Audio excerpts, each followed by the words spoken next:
What is up, friends? Geoff Fienberg back here with you talking more major championship golf for oddschecker.com/US. This time it is the PGA Championship. They're down at Southern Hills.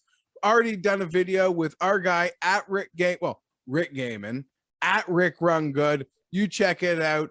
Gave our outright thoughts on this event. I came into the week with the three bets: Patrick Cantlay, Hideki Matsuyama, at a future price, Will Zalatoris 50-1. It was time to make ads. Speaking of ads, I've brought an ad along. It's my guy at Tour Picks, Joe Idone. Joe, it's a major. Let's get at it.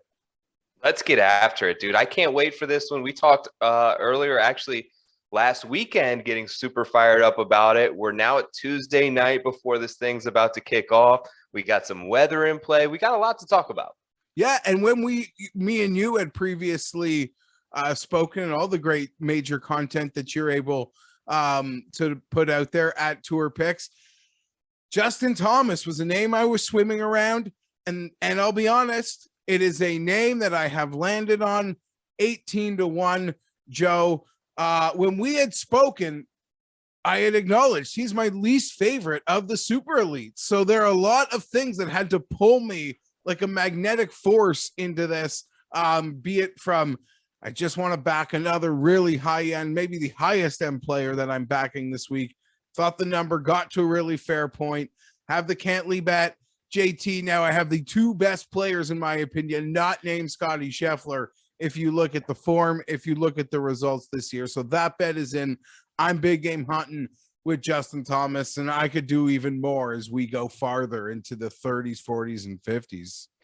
Yeah, I love it.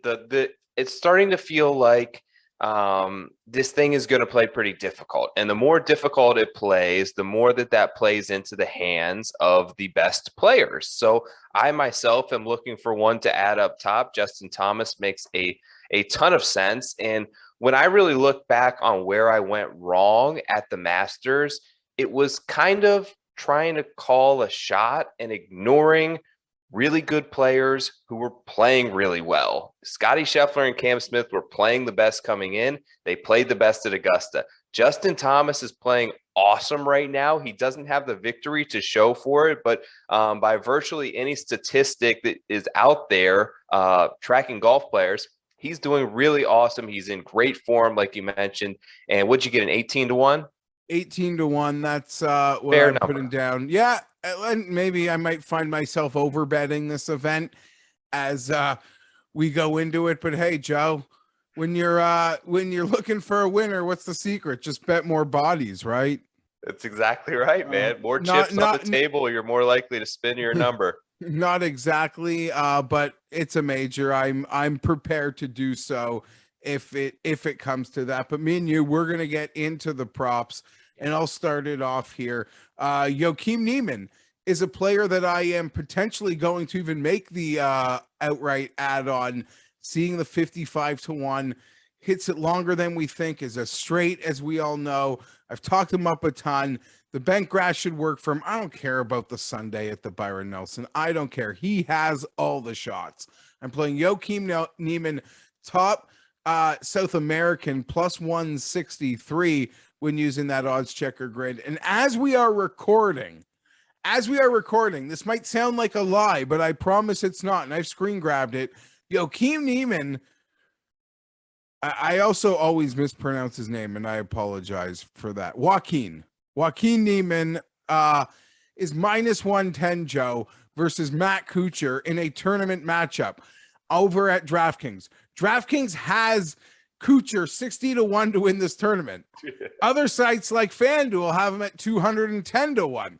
So the DraftKings algo is, I guess, doing us a favor because it's popped out this matchup potentially based on outright odds, and I'm potentially going to overbet it, and it could be a disaster because I get it. Kuchar, like in a sneaky way, could set up here if short game is king, and there's going to be a crafty vet. Phil won last year. I'm not saying the vet's going to win, but a crafty vet to make a showing.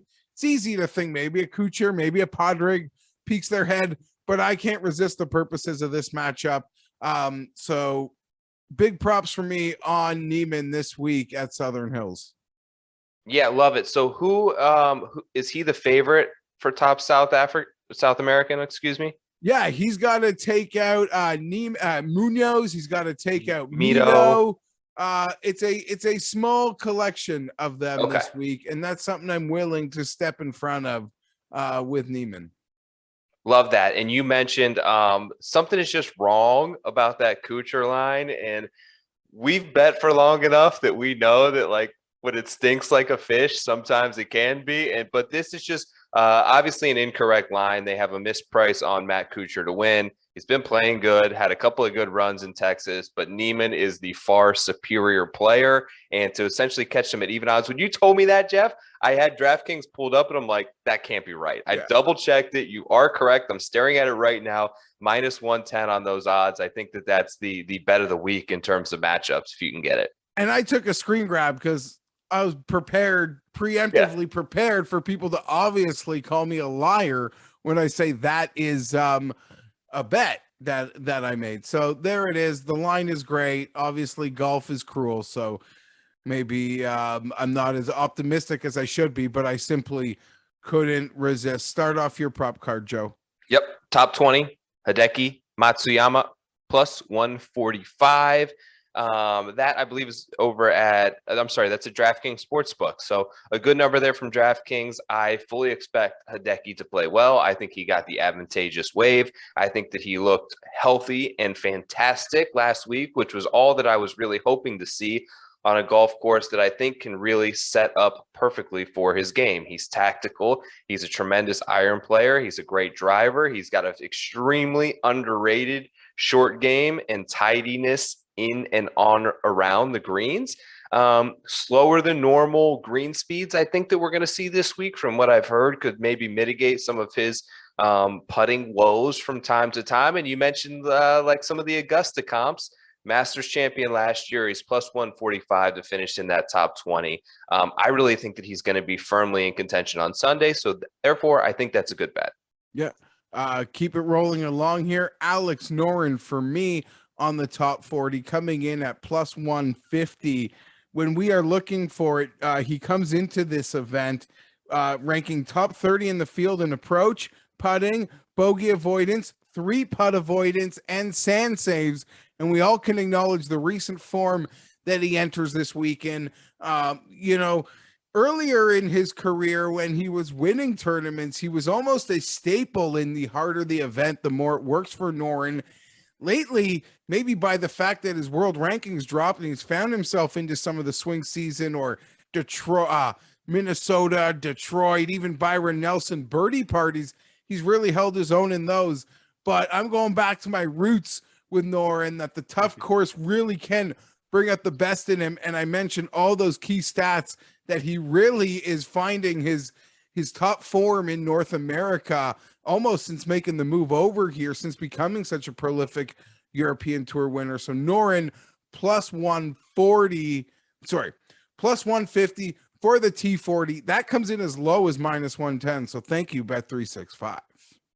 Yeah, and that's why we shop it on the odds checker grid. I'm going to stick right here in the top 40 market, and I'm going to give you a little bit longer one. How about Tom Hoge plus 190? The North Dakota Tom is used to a little bit of win. Another guy with the advantageous wave. I think we could be seeing something similar to what we saw at the Players Championship in terms of one wave having a superior advantage this week. Here's the other thing about Hoge. Got the win at Pebble Beach. Obviously, Pebble is known for the extremely small greens. These greens this week are just about 5,000 square feet on average, which is well below what we typically see on the PGA Tour. So you're going to need to be very exact on approach with your irons. Now, when I look over the last 36 rounds, iron play in the proximity range from 175 to 200 yards, Tom Hoge's number one.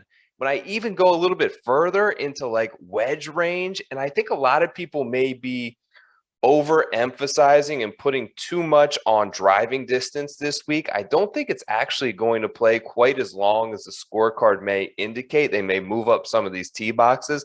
There are several short par fours on the course, as well as both par fives, I believe, are going to play as 3-shot holes. brings a lot of wedges into play. 100-yard range. Tom Hoge is also number one over the last 36 rounds. Playing pretty good at the Byron Nelson with the top 20 last week. Almost getting 2-1 in the top 40. We'll see if he can show up in a major championship. I'll take that gamble. There it is. I'm going to try to split the difference here with my final prop, Joe. Robbie, Bobby, Mac. I'm going to split this with the top 40 at plus 200, the top 20 at plus 550, both available for points bets at PointsBet. 8 majors in his career. It's made the cut in all of them, Joe. That includes 4 top 25s in that grouping. 2, I want to say, the best performances coming at the Open Championships. That should make sense. He's a Scottish. He's the native of Scotland, the youngster. And in the conditions in the wind we're expecting this week, he can play. He can feel at home, and he knows how to play these sorts of shots. So PGA Championship, I feel we're going to add that to his top 20 major resume because he's had success at Augusta. He's had success at Open Championships. Major championships as a whole seem to be something right up his alley, and most golf fans are aware of the ceiling. Yeah, absolutely. To kind of round things out for my card, and this is a bit cringeworthy for me. There are going to be some people who have been following me for a while who may not believe that I'm actually making this bet, but I owe it to the people over at Odds Checker to give out winners. I think Brooks Koepka is going to miss the cut, and I'm going to take plus 190 that he does miss the cut this week. It hasn't been good. If we're putting an emphasis on around the green game, he ranks 125th. And here's the thing, Jeff. The 4 biggest tournaments that he's played in this year, I'll give them to you. The Masters, the Players, the Genesis, the Farmers. You know what all 4 of those have in common? He missed the cut in every single one of the 4 biggest events he's played this year. He has 1 top 10 in the last 10 months, which was at Phoenix, which was obviously a comfort spot for him when he had a lot of things working. Not putting it well. I think there's some looming concerns that I have surrounding the withdrawal last week. That's very, very unusual of him to not want to play the week before the major. Something is up there that hasn't quite filtered out yet. And I think ultimately being in a bad wave, being in, not necessarily the greatest incoming form, we could see another miscut in the big event for Brooks, and you're getting 2-1 on it essentially. Joe taking a stand against Brooks, stepping in front of him, certainly not something I thought we would see, especially at a PGA Championship. But hey, all factors into account, it doesn't seem that crazy. On the way out, I'm just throwing this out there, Joe, because I'm not happy with the number I'm seeing because it's not reflecting the drift that I'm currently seeing on Viktor Hovland. But you know me, and I am going to try to talk a buck into giving me a number that works for me on Viktor by a field goal. Because if it does all work for Viktor this week, it's going to be a field goal. He's being dismissed, I think, maybe just too quickly, too unfairly. If you put out a tweet saying you're investing in Viktor Hovland, you'll get 70 negative ones talking about the chipping as if you're not aware of that when making the sort of bet. But if there's anywhere on earth he's going to feel comfortable, it's probably at a place like Southern Hills. And as Scheffler and so many other players, for obvious reasons, have taken a lot of the attention this week, I feel like it's all quiet on the Hovland front. What do you want to get it to? Do you want to see a 30? I am seeing like 28, 30s. I really, maybe I'm being greedy to think I want to see a 35. Maybe that's not fair, but I don't think it's going backwards. It's no, like I'm looking right spread. now in DraftKings. Like, I don't think that, that that +3 is going to go to +2.5. And I'm worried about losing the key number. I think it's only more likely to go to +3.5 in point spread football betting. And I'm watching it closely. And if I do make that move and check my card in the article, it's simply because, hey, like there's a ceiling. And if he's got to be chipping to win, he's not winning anyway. Yeah. So that's sort of how I would look at it with Viktor. And for the field goal, I would need I'd want over 80-1. Yeah, so I'm seeing Go ahead. I'm just saying, I'm seeing a 60-1 on the field goal, but if I can get 30 for the win, Yeah. I'd rather just bet extra on that, even though I do believe a win probably comes with the field goal victory. And there's probably people are laughing that we're even having this conversation because they've totally just written him off before the weeks started. And that's your prerogative. You got to find reasons not to bet a guy. His ranking around the green, especially chipping, is probably enough for most. Yeah, I don't love that take though. So I'm kind of on your side of it. I am seeing a 10-point swing between DraftKings and FanDuel right now on Viktor, which is probably the biggest spectrum that you're going to see on any of the players under 30-1. FanDuel has the 28 hanging right now. I bet him at Augusta, and everyone told me I was crazy because of the chipping and the around the green game. But to your point, he's such a tremendous driver. He's such a great iron player. He should have some familiarity with this course. He was there a few weeks ago. He still makes his home. Like, he didn't move out of Stillwater. He still lives there. And he's just, his talent level is so great, and the chipping is something that is blown out of proportion, in my opinion. The stats and some of the strokes gain stuff doesn't always tell the story on around the greens.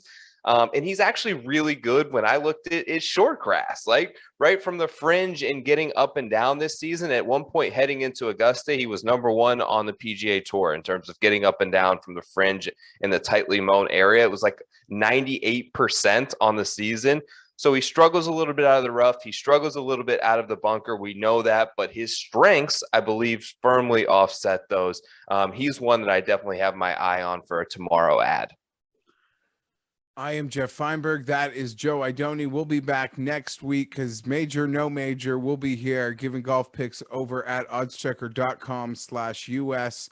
Good luck to everybody trying to catch a Sunday hero.